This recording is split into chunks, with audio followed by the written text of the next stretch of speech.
Buenas noches, Mario. Yo pienso que pagar impuestos no es una cosa mala cuando realmente a uno se le devuelvan los servicios. Pero cuando uno tiene que hacer un vía crucis, por ejemplo, para que le haga esa carretera, ese tramo de carretera de ahí de Caimonía, aquí a Caimito, como tuvimos que hacerlo, realmente que eso molesta a uno, principalmente a mí, con cartas que le mandan muchas veces a uno que realmente no sé si es que las personas que dirigen la DGI en las provincias realmente no han sido preparados como tales para que usen un lenguaje más moderado y más cosas, porque le mandan términos como de delincuentes, diría yo. ¿Por qué las instituciones del Estado no pagan impuestos? Porque yo voy al banco, que uso el banco para los préstamos, de desarrollar mi ganadería, por ejemplo, y allí cuando voy a buscar una carta no tiene valor fiscal. Cuando voy a la corporación para que me registre el consumo de energía eléctrica en un año, me dice abajo no consumidor final. Exactamente. Entonces, nosotros sí podemos pagar los impuestos y hacer todas esas cosas, y el Estado no puede avalarnos para en ese tipo de consumo que uno tiene permanente, como es la luz, como es el agua, como es los préstamos, etcétera, etcétera. ¿Qué hay ahí? Ok, ciertamente las entidades públicas, porque el Estado tiene instituciones y tiene empresas, pero las instituciones públicas y las empresas del Estado no pagan impuestos porque en la ley orgánica de la constitución de esas entidades se contempla eso, no pagan impuestos. Ahora, ellas están en el deber de emitirle un comprobante fiscal válido para crédito fiscal. Ahora usted tiene que hacer la solicitud previa y hay un mecanismo para eso. Por ejemplo, para el asunto de la energía eléctrica, ellos le dan factura con valor fiscal, pero usted tiene que hacer la solicitud previamente. Y ellos tienen los reglamentos establecidos, son 2 o 3 pasos que hay que dar, y entonces automáticamente le emiten la factura. Hay otras entidades gubernamentales que sí que le pueden dar factura con valor fiscal. Todo depende de cómo se gana. También tiene su pregunta. No, yo lo que quiero es poner mis dudas sobre el impuesto de las bancas de lotería, de la banca de apuestas. Mira, aquí se negocia todo. Y yo tengo mis dudas que gente de poder político, por ejemplo, del poder legislativo, que tiene muchas bancas, y no me refiero a Santiago Rodríguez, sino a nivel nacional, si tiene 100, 200 bancas, pague esos impuestos.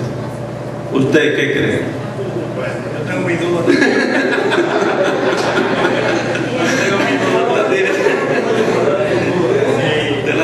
Yo tengo mis dudas también, porque el poder da poder, y ciertamente ahora, usted lo dijo que claro, aquí todo se negocia. Cuando estuvimos trabajando con la Dirección General de Impuestos Internos, y sin que esto sea una indiscreción, pudimos observar cómo a veces se emitía una norma para favorecer a un sector. Porque la ley, por ejemplo, te prohíbe eso. Entonces tú le pides algo, por ejemplo, al presidente. El presidente no puede hacer nada. O sea, no puede modificar esa ley porque quienes modifican la ley es en el Congreso. Pero sí puede dar instrucción de que se emita una norma para proteger a las personas.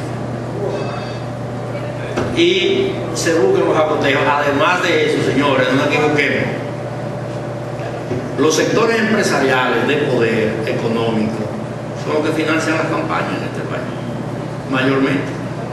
Sabrá Dios los millones de pesos que el sector banca de lotería ha invertido en la política. También viene mucho disgusto dentro de la población. Se acumula dentro de la población un sentido de duda y de sufrimiento en virtud de que se ponen los impuestos, pero inmediatamente comienza la inflación. ¿Y cómo afecta entonces las recaudaciones fiscales a la población en sentido general? Y en este momento hay una duda generalizada, porque si bien es cierto, y ya lo conocíamos, y también nosotros decimos que los impuestos son buenos cuando fuese para resolver los graves problemas de la sociedad, pero ¿qué ha sucedido? Los países más desarrollados actualmente son los que más en crisis están. Entonces, quiere decir que se ha formado como lo que llaman un cuello de botella, se ha cerrado. Han seguido cobrando impuestos, pero no han podido resolver sus propios problemas. El caso hoy vemos en Europa, que es donde la civilización mundial se inició, y ahí está el caso de Grecia, más de 100.000 millones de euros, oiga, de euros, que vale más que el dólar, es lo que a Grecia le van a introducir para tratar de paliar la situación, y sin embargo la situación lo que hace es que se torna más grave. El caso de los Estados Unidos, el presidente de Estados Unidos pidió que se le aumentara la posibilidad de endeudamiento por encima mucho más de lo que los Estados Unidos lo han tenido hasta ahora. Y el caso de los países más desarrollados todavía es más grave. Yo pienso que de todas maneras la situación mundial es explosiva, porque hay una situación que es que los países más desarrollados tienen un estancamiento y no hay salida para ellos, y la crisis va a seguir agravándose.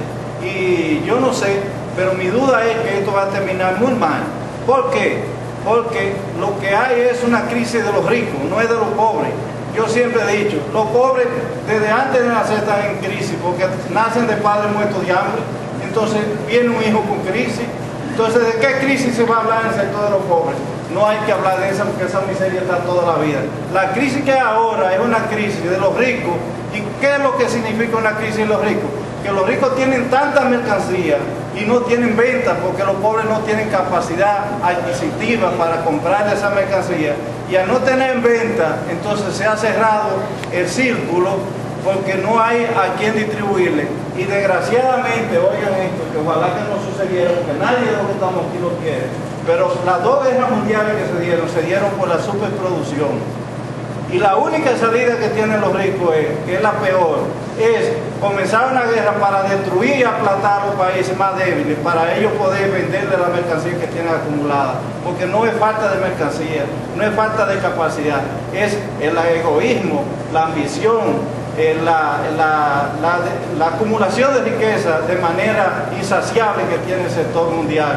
Y así ustedes lo ven, los que más tienen, más quieren, y las mercancías están ahí. Desgraciadamente, ojalá que no sucediera, porque lo que se impone es que hubiese una redistribución de la riqueza.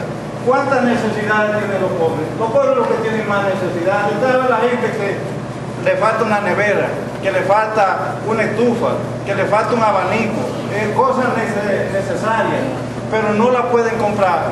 Y entonces, al no haber a quién venderle, lo que hacen que las empresas cierren, y lo que se está anunciando aquí es que va a haber mayor crisis, porque a la medida que cierren toda esa banca, que cierren todos esos pequeños negocios, se van más empleados a la calle, menos gente que puede comprar, más crisis habrá mundial. Eso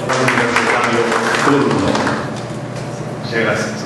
Palabras de clausura al licenciado Darío La Antigua, gerente general.